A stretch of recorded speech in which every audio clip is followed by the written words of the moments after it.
Isang kwento ng babae na isa sa mga pangunahing tauhan ng rebolusyon ng India sa taon ng 1857 at ang kanyang pagtutol sa pamumuno ng mga Briton.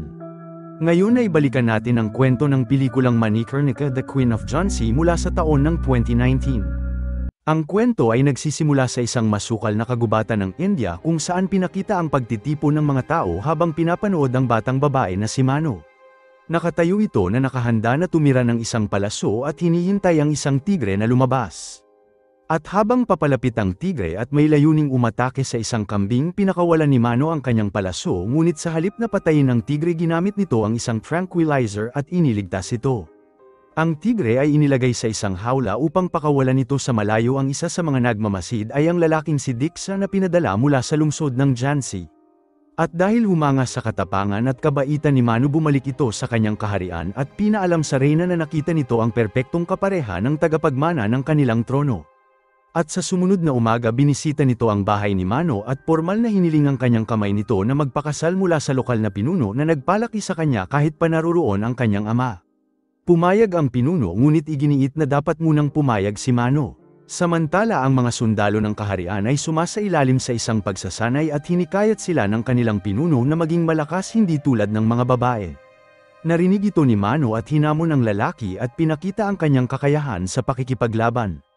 Nadaig niya ang mga ito sa labanan at nakuha ang labis na paghanga ni Diksha na mas lalong humanga sa kanyang lakas at determinasyon.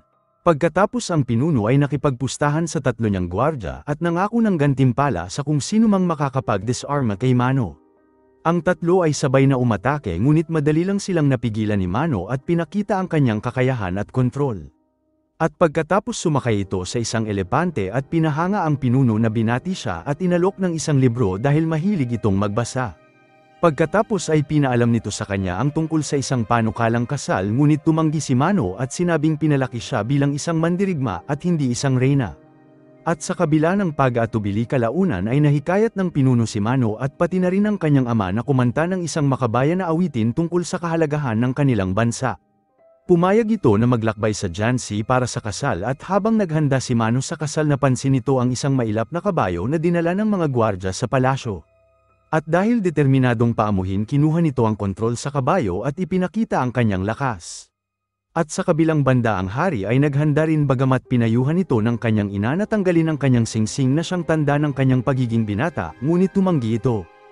Pagkatapos ay pinakita si King Seda na kasama ang isang opisyal ng Briton at pinag-uusapan ang kanilang plano upang kunin ang spoils ng digmaan. Pinagmasdan nila si Mano na nakasakay sa mabangis na kabayo na may biyaya ng isang kabalyerong babae at ang hari ay nabighani sa kanya at inihayag na siya na ang kanyang reyna. Nagsimula ang seremonya ng kasal at inihayag ng hari na mula sa araw na yon si Mano ay tatawagin bilang Lakshmi na reyna ng palasyo.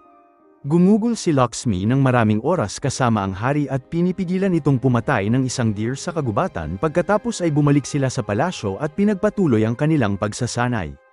Binigyan siya ng hari ng isang bihirang aklat na matagal na nitong gusto at isang araw inimbitahan siya ng hari na umupo sa silid ng trono at pinaalam sa kanya na darating si Commander Jordan upang batiin sila sa kanilang kasal.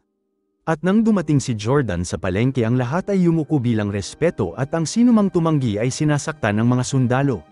Pumasok si Jordan sa palasyo kung saan ang lahat ng gwardya ay yumuko maliban kay Lakshmi. At nang mapansin ito ni Jordan at tumingin sa kanya at sinabi na ang lahat sa lungsod ay yumuyuko sa takot sa kanya at walang may lakas ng loob na suwayin siya. Ipinagmalaki nito na kaya nitong gawing abo ang buong lungsod sa loob ng isang araw at si Lakshmi na hindi natatakot ay tumugon na wala itong kinakatakutan maliban lamang sa lumikha sa kanya at ang pagtanggi nito sa pagyuko ay hindi walang galang ngunit salamin ng kanyang sariling karangalan at respeto sa sarili. Ikinagalit ito ni Jordan at sinabi na balang araw ay yuyuko ito sa kanya at ang mata na humamon sa kanya ay sasara sa lalong madaling panahon at pagkatapos ay lumabas ito ng palasyo. Si Lakshmi na napuno ng galit ay umalis sa palasyo at nagtungo sa kagubatan sakay ng kanyang kabayo. At doon natuklasan nito ang dalawang tao na nakatali sa puno at sinabi sa kanya na ang lalaking nagngangalang Sangaram ay ang may pananagutan sa kanilang paghihirap. At dahil determinadong harapin nito, nagtungo si Lakshmi sa nayon kung nasaan si Sangaram. Inilagay nito ang kanyang espada sa lalamunan ng lalaki at mabilis na kialam ang mga taga-nayon at pinaliwanag na hindi nito naiintindihan ang sitwasyon. Sinabi ni Sang Aram sa kanya na mula nang magsimula ang kolonyal ang kanilang nayon ay nakaranas ng paghihirap at nagpupumilit itong magbigay ng makakain para sa lahat. Idineklara nito na hindi siya kinikilala ng lalaki na isang reyna hanggat hindi nito sinasalungat ang mga mananakop na Briton. At nang bumalik sa palasyo naisip ni Lakshmi ang mga salitang ito at nilapitan siya ng ina ng hari at pinayuhan siya na huwag na itong aalis ng palasyo nang walang kasamang gwardya, ngunit si Lakshmi ay tumugon at sinabi na mula sa araw na yun ay hindi na ito aalis ng palasyo at idineklara rin ito na mula sa araw na yun ituturing nitong kaaway ang mga Briton.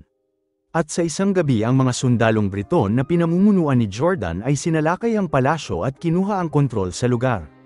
Nagpadala sila ng mensahe kay Lakshmi at pinapaalam sa kanya na balak nilang sakupin ang buong palasyo at kung lalaban ito sisirain nila ang palasyo at lalabanan sila ng buong puwersa. Tumugon si Lakshmi na ang palasyo ay hindi siya ginawang reyna at sa oras na sinusuportahan siya ng mga tao magagawa nito ang kahit anuman. Pagkatapos ay umalis ito ng palasyo kasama ang kanyang anak at sinundan ng halos buong populasyon. Si Jordan ay nagalit dahil dito at sinunog ang library at mas pinalala ang alitan ng mga Indian at ng mga British at ang malaking pag-aalsa laban sa mga Briton ay nagsimula sa buong rehiyon. Tumugon ang mga British sa pamamagitan ng pagpapakita ng kanilang militar at walang awang tinapos ang mga Indian na lumalaban. At sa gitna ng kaguluhan na ito isang rebeldeng grupo ang lumusab sa palasyo na pinangungunahan ni Sang Aram. Napatay nila si Jordan at nakuha ang asawa at anak nito at planong tapusin din ang mga ito habang nalaman ito ni Lakshmi at nagmadaling magtungo upang pigilan sila. Nakialam ito at nangatwira na ang mga babae at bata ay walang lugar sa away na ito at kung sasaktan sila ay isa itong massacre. Ang isa sa mga sundalo ay sumang-ayon sa kanya at nagsimulang ibalik ang mga bihag, gayunpaman sa kanilang pagbalik ang grupo ay tinambangan ng mga traidor na Indian na pinamumunuan ni Seda at mabilis nilang pinatay ang mga gwardya at sinunog ang British na babae at mga anak nito ng buhay. Pagkatapos ay nakipagkita si Seda sa commander ng mga Briton at maling sinabi na si Lakshmi at Jas ang may pananagutan sa massacre na labis nitong kinagalit at mabilis nagpadala ng mensahe sa pinakamahusay na general ng Briton na si Rose upang harapin ang sitwasyon. At sa gabing yun habang inililibing ang katawan ng babae at ng mga anak nito dumating si Rose at alam ang lahat ng nangyayari at sinabi nito na si Seda ang gumawa ng massacre upang magdulot ng isang digmaan, ngunit plano nito manatiling kalmado hanggang sa mapuksa niya silang lahat. Samantala, pagkatapos ng pagkamatay ni Commander Jordan bumalik si Lakshmi sa palasyo, gayunpaman patuloy itong nakakatanggap ng mensahe mula kay Rose na inaakusahan siya ng iligal na pag-agaw nito sa palasyo at hinihiling na umalis.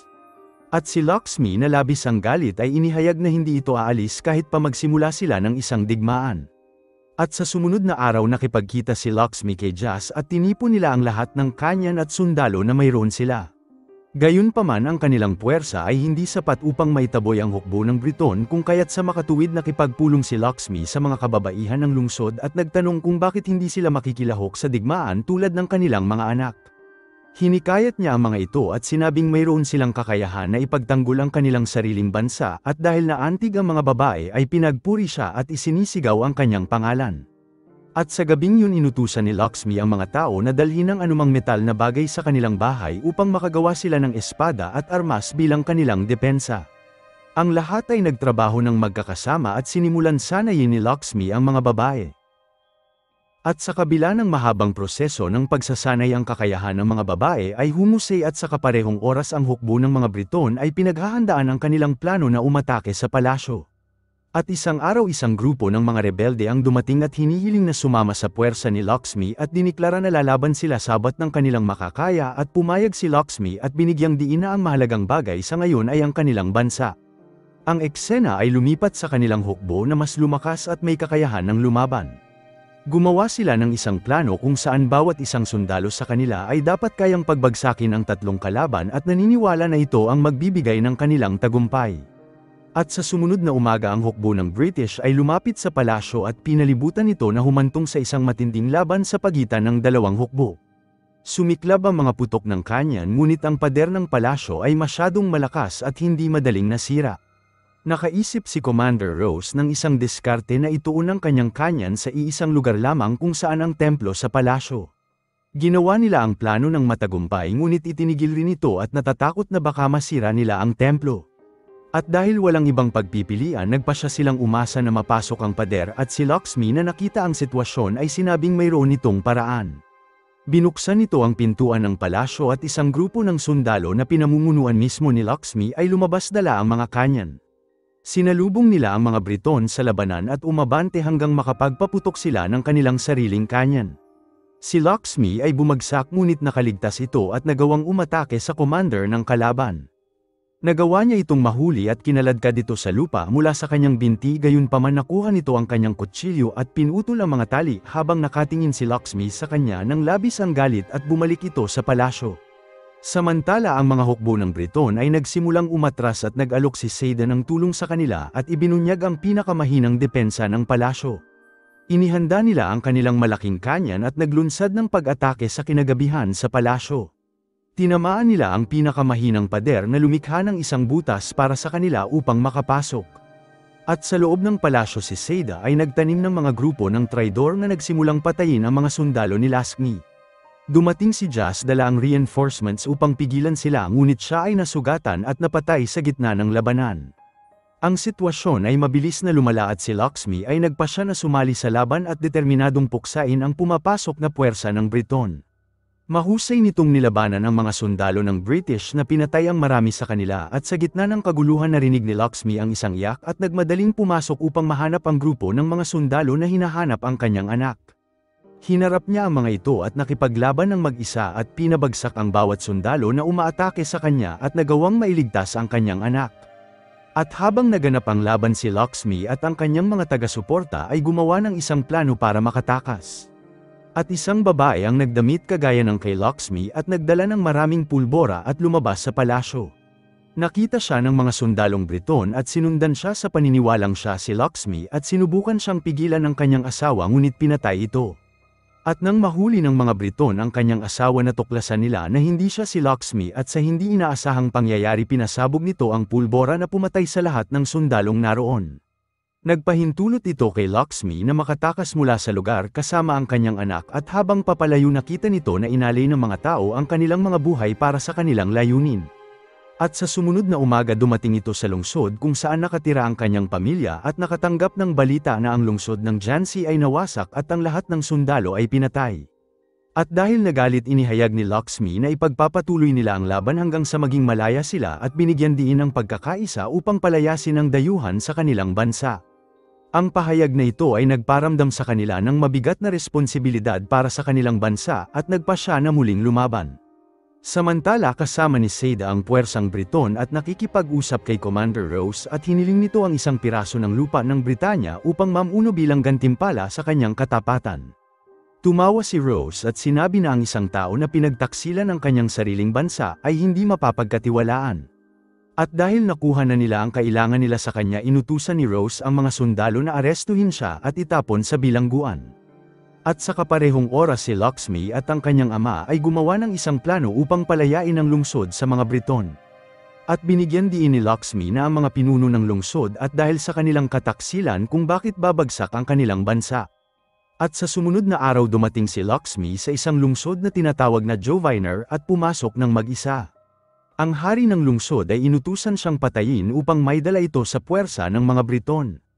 At bago magpaputok ang mga sundalo, nagsimulang magsalita si Lakshmi at hinimok sila na magkaisa upang iligtas ang kanilang bansa at hinatulan ang kanilang mga aksyon bilang pagtataksil. Ang kanyang mga salita ay gumising sa kamalayan ng mga sundalo at pinahintulutan siyang pumasok ng palasyo. At sa oras na nasa loob, hinarap ni Lakshmi ang hari at pinilit siyang umalis sa trono at binalaan na papatayin siya nito. Kinuha nito ang kontrol sa nayon at mga sundalo at nakuha ang suporta ng mga tao. At pagkatapos inulit niya ang ganitong proseso sa iba pang lungsod at matagumpay na nagdagdag ng mga sundalo sa kanyang puwersa. At si Commander Rose na nagalit sa mga aksyon ni Lakshmi ay nagsimulang magkaroon ng panaginip tungkol sa kanya tuwing gabi.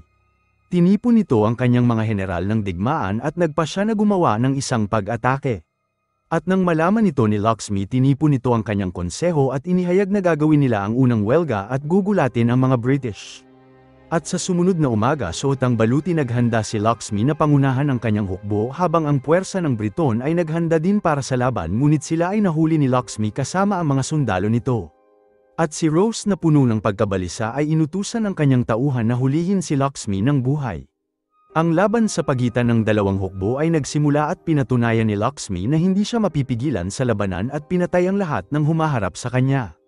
At nang makita ang kanyang lakas, inutusan ni Rose ang kanyang sundalo na umatras at nagsimula silang maghagis ng pulbora sa paligid niya upang maiwasan na makalapit ang sinuman. Gayunpaman, nagpatuloy si Lakshmi na makipaglaban ng buong lakas at pinatay ang mas marami pang sundalo. At habang papalapit si Rose sa kanya, biglang nabaril si Lakshmi sa likuran, ngunit tumanggi ito na sumuko at tumayo upang pigilan ang sinumang magtatangkang tapusin siya. Pagkatapos ay itinapon nito ang kanyang sarili sa apoy at naging simbolo ng isang pag-asa para sa kanyang hukbo. At sa pagtatapos ng laban, lumalabas na ang dalawang panig ay umatras sa laban at inamin ni Commander Rose na si Lakshmi ang pinaka-nakakakilabot na mandirigma na hinarap niya. At lumipas ang 2 taon, ang tunay na revolusyon ay nagsimula sa pangalan ni Lakshmi at ang puwersa ng Briton ay nagsimulang umalis sa lupain ng India. Salamat sa panunood. Kung nagustuhan mo ito, huwag kakalimutan mag-like at subscribe para sa mga susunod pa nating movie recap.